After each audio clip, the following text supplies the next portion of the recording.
One of the things that's here on this hill is this tree right here. You can see, there it is, just that little one. It's not the pines behind it, but this little tree here that's looks like it's just starting to open up leaves. And this is a slippery elm. This is actually a wild slippery elm. This tree is such an important tree to me, or this species of tree is such an important tree to me, that the year I moved back home, which was 1987, I planted a grove of them. Slippery elm is just an amazing tree. It's an amazing tree from a medicinal standpoint, and it's an amazing tree just from I always call it an ambassador tree. If you are somebody who wants to get into herbalism but you can't quite connect with plants, this tree is very easy to connect with. It almost speaks in a language that we can understand. And one of the things is, these are not its leaves. It kind of looks like leaves, but they're actually their seeds. These are seed pods. They have a winged seed pod. I'm going to pick up a few that are on the ground here. They have a winged seed pod, not as winged obviously as the maple is, but you can see there's a seed in the middle of them, and then they have these wings, and that helps carry them on the windy days. And I'm actually going to gather up some of these. They go to seed about every 3 to 4 years. There's actually not a set pattern. It just averages out every 3 to 4 years. And one of the really cool things about it is these are what are called mast years. These are the years that all the trees, all of the slippery elms, there's Zorro, all the slippery elms will go to seed all at the same year. Slippery elms will not produce any seeds for 3, 4, 5 years. We're not going to, I'm just saying that's about average. It's not like every 3 years they produce seeds. But then suddenly there'll be a year that they produce seeds. And what science has found out is, if we look at it after that year has gone by, so if we look at it a year from now, we can see that something stressful was happening at the time. So they produce seeds during stress years. Years that the tree is very stressed. So when we see these trees with all these seeds on them, we know there is a stress either here or coming. We may not be able, we're humans, a lot of times we spend a lot of time worrying about what this book said and what that person said and how to think. This person told me how to think. I read this book and they told me how to think, and I read this website and they told me how to think, and I watched this TV show and they told me how to think. So we can't feel a lot of things because we're busy wanting somebody else to tell us what to think. So if we can watch this tree, we know, whoop, see, just blew my seed away. Well, the wind did. That's what it's supposed to do. So when this tree goes to seed, if we listen to it, we know that something stressful is coming. Now, it's coming for the tree. The tree doesn't care what's stressful for us. But sometimes some of the same things that stress the tree out will stress us out, like if this is a drought year for us, or if this is too wet of a year for us. The tree knows it's coming, so it's producing all these seeds. And the reason it's doing that is because if the year is so stressful that the tree dies, it wants to have put out another generation one more time before it dies. So it's reproducing during stress. Many plants do this. If they become stressed, they just go to seed, because the parent plant knows it's going to die, and it's going to do the one thing that it wants to do, and that's pass on its genetic code. And that's what this tree is doing. Now, more than likely this tree isn't going to die, but it is seeing something stressful coming. It's feeling it. It knows it. So it's putting out all these seed heads. Now, this is scientifically proven. Kids are out playing with the motorcycles. This is scientifically proven. So we know it's going to happen. We know that there's something stressful. Now, is it going to just be stressful to the trees? Is it going to be a bug that comes in?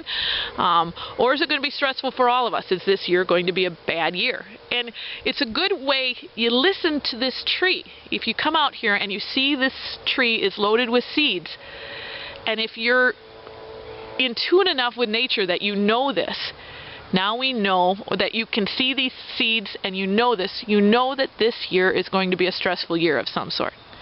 It's not some magic sign. It's a scientific, nature-proven fact. You don't have to look this up in the book. You have to ask nature. Nature will tell you. And that's one of the things that this tree speaks languages that a lot of people can understand. Even people who aren't really in tune to the natural world, they'll understand that. That when we see this, we got a stressful year coming, and we know to get ready and prepare for it. And that's what the slippery elm is telling us. In another few weeks, this tree will begin to leaf out. This is the time to harvest from it. And of course, what we harvest medicinally from and edibly from the slippery elm is the inner bark. Now, you just want to do it before the leaves come out. And that's what we're going to do here, because these aren't leaves, these are seed heads. Because when the leaves are out, then that means all of the medicine is not running in the bark, it's being held in the leaves. Now you can use the leaves for medicine, but it's not going to be as strong as the bark. And so I'm just going to harvest a little bit just to kind of show you how to do it. But let's see, what else about the slippery elm? Well, let's go look at that bark.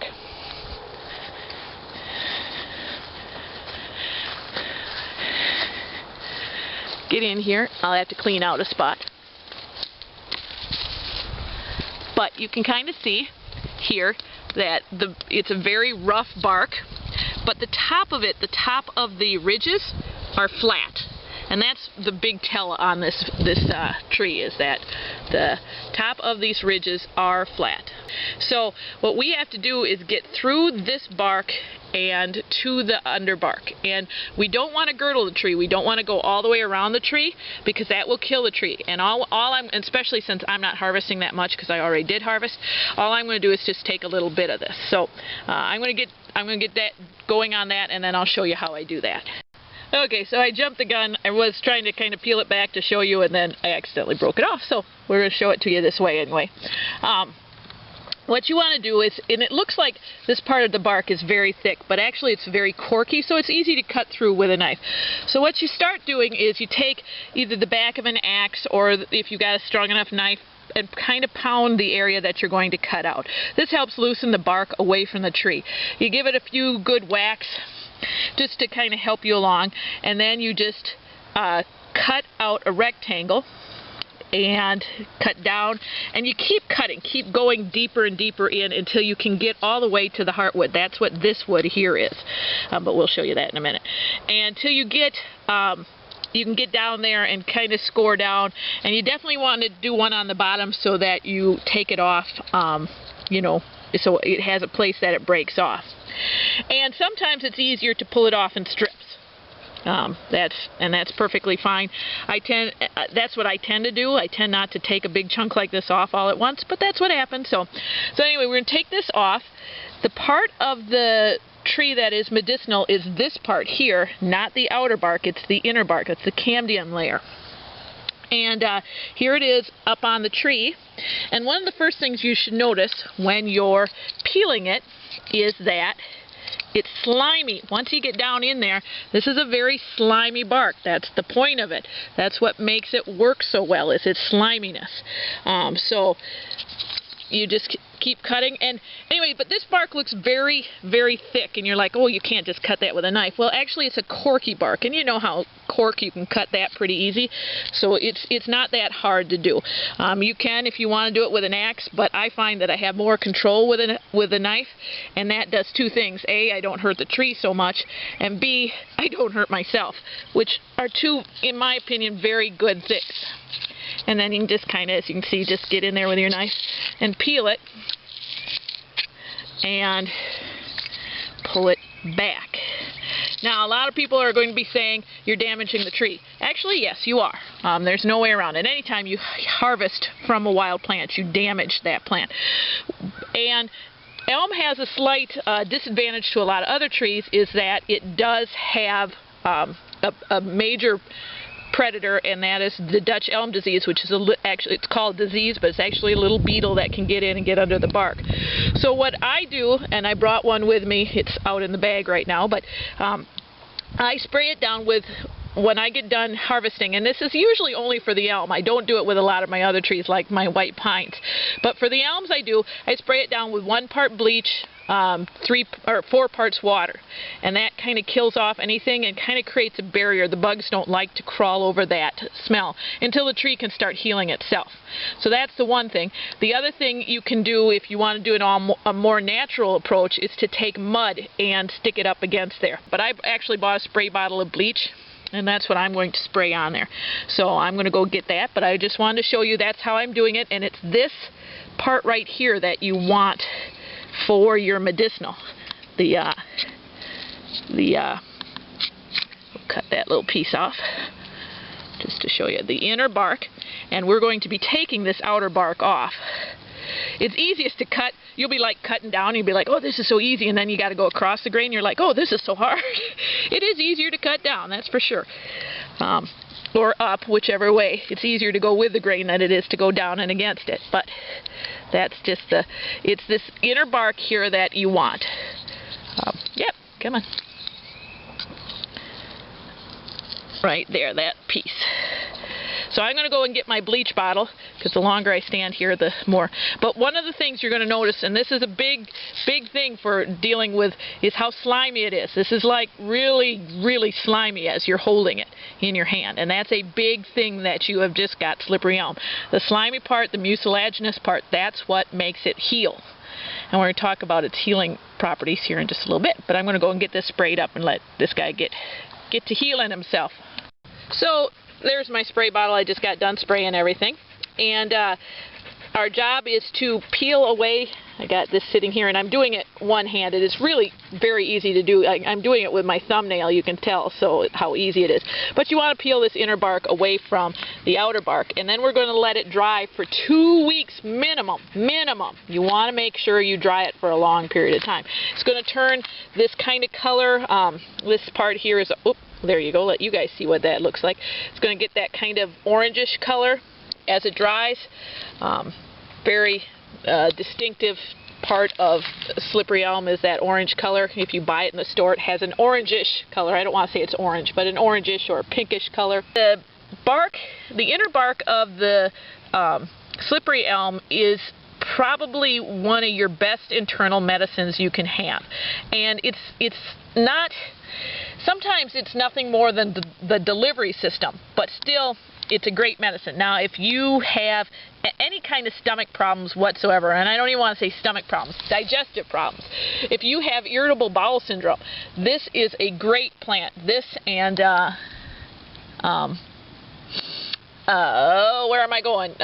Marshmallow root are great plants. They both have that kind of coating effect, and they will help heal your intestines. They don't just stay in your stomach, they go through the entire digestive tract from your throat or your mouth where you put it in, all the way down to where it comes out the other end.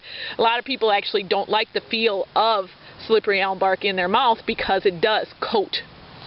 But if you have, like, and this is controversial, you know, if you're going to use comfrey, research it. Some people very much believe comfrey is only an external healer. Other people will say it's, as long as you don't overdose on it, which it would be extremely hard to overdose on it, you can use it internally. I do use it internally and have used it internally all my life. So, you know, how we do it, you know, it's how I was raised, so that's how I do it.